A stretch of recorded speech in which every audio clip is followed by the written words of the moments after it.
All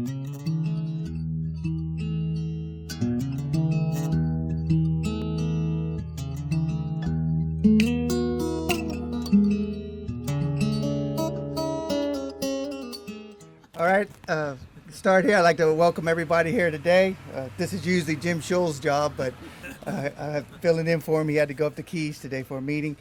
This is another exciting day for Key West. It's pretty amazing what we've accomplished in the last few years. So all the projects, this is just one of them. This is, to me, is really dear to my heart because of the graveyard here, the cemetery with I know several of the commissioners here have their relatives in here for generations, and my mother, my father, my grandparents, they're all in this in the cemetery here. So this very special place means a lot to us, and to have this Sexton's house to be able to when the visitors come and the residents and the family members that come and find their relatives, and it's very important because I know the grave that where my grandmother is, there's 6 people in 2 graves there together. That's how far it goes back. And so that was common here years ago, so it's very difficult to recognize where everybody is, but they're doing a great job with that. So I want to say I'm happy to be here, happy to have this Sexton's house done. I know we went up and down there a little bit, took a little while, went back, changed the design of it because it was too large, but I think at the end of the day, it turned out awesome, and I'm very proud of it, and I know you are too, and I want to bring Russell up here to say a few words. Thank you, Mayor. Thank you, City Commissioners, City staff, and I don't see any citizens here other than us, but thank you, citizens, but us. But thank you for this new building, which is a portal into our history. Within these historical records of this physical structure are the descriptions of the lives and times of our island. Genealogists and sociologists will attest that jewels of information can be found in cemetery records. As we celebrate today the living history within this office, take note that the city has embarked on a long-awaited effort to have all known burial sites marked via GIS and then available on the World Wide Web. Thanks to Patty McLaughlin of the IT department, especially GIS Administrator Matt Willman for this effort. While our primary mission is to provide caring burial services, our secondary goal is to clarify and provide accurate information on those who are here in our trust. This morning, I had a funeral director call me frantically. He had an elderly woman who probably was suffering from Alzheimer's. She wanted to set up a burial or funeral services for her parents. He gave me the 2 names. I didn't have either one in my burial records and my burial cards, which are our primary source of information. And so I went back and I pulled all the surnames, all the cards for that surname, and I found a fellow. She said his name was Henry. As it turned out, his name was Enrique Henry. So we found him. I went out and checked, and sure enough, there was a headstone with both of their names. I went back and looked for her because I had no burial card for her. But I did find her when I found the date from her headstone.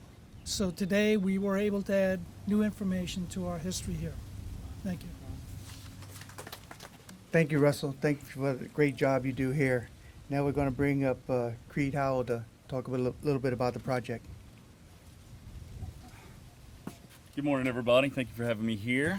I had the speech done, all that other stuff, but seeing how it's just everybody that we know and all that stuff, I'll just give you a real quick overview of exactly what happened with this. You know, this has been in planning off and on for probably 7 years. It's been through 3 major design renovations and all that other stuff, but about a year ago is when we truly pulled the trigger.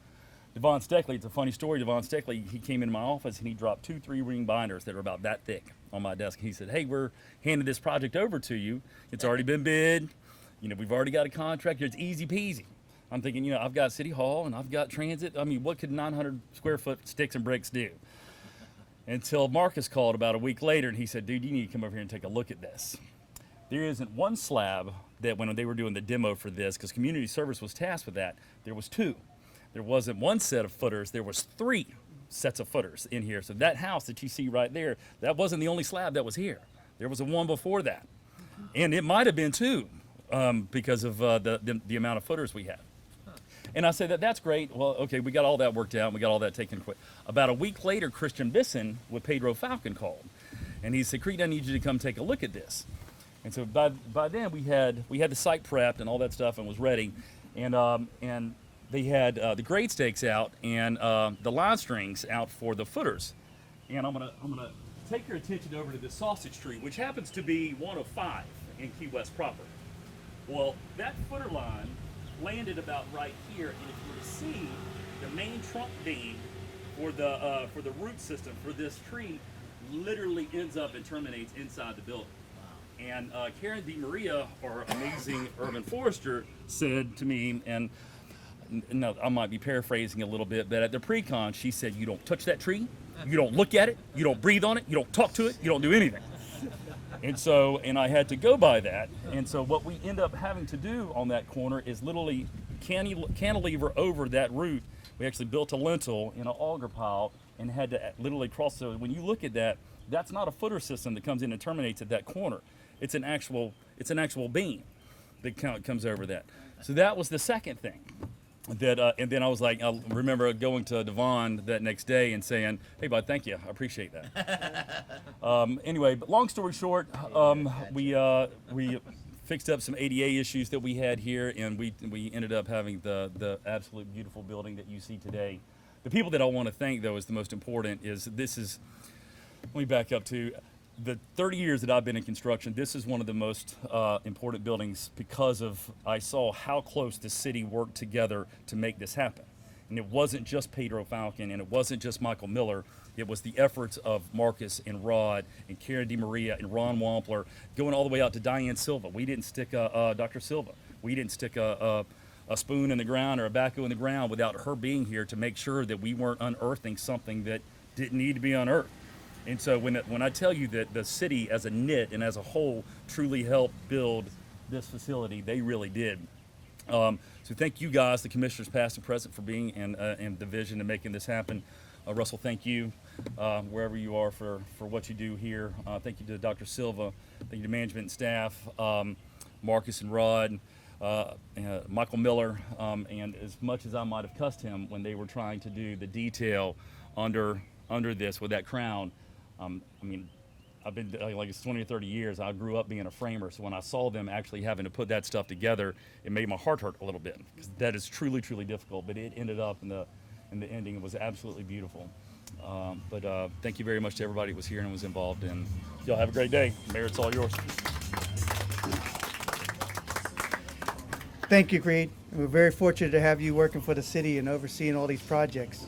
And a great job there. And he's absolutely right, thanking everybody that was involved in this.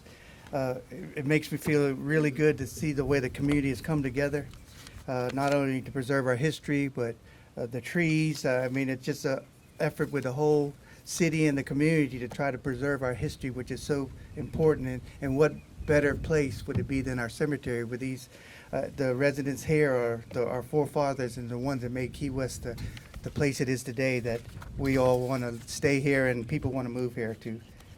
So I have, and because of that, all this hard work and all, we want to recognize somebody and give a thank you. And Jane Newhagen, can you come up here?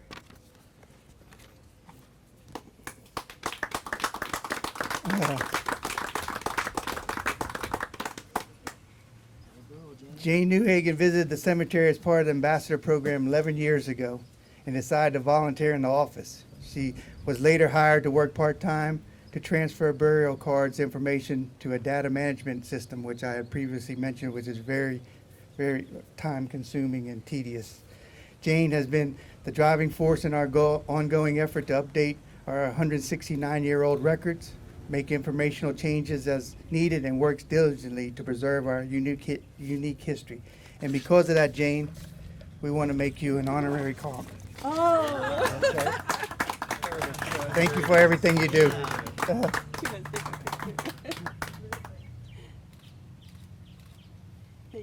Thank you so much. You're very welcome.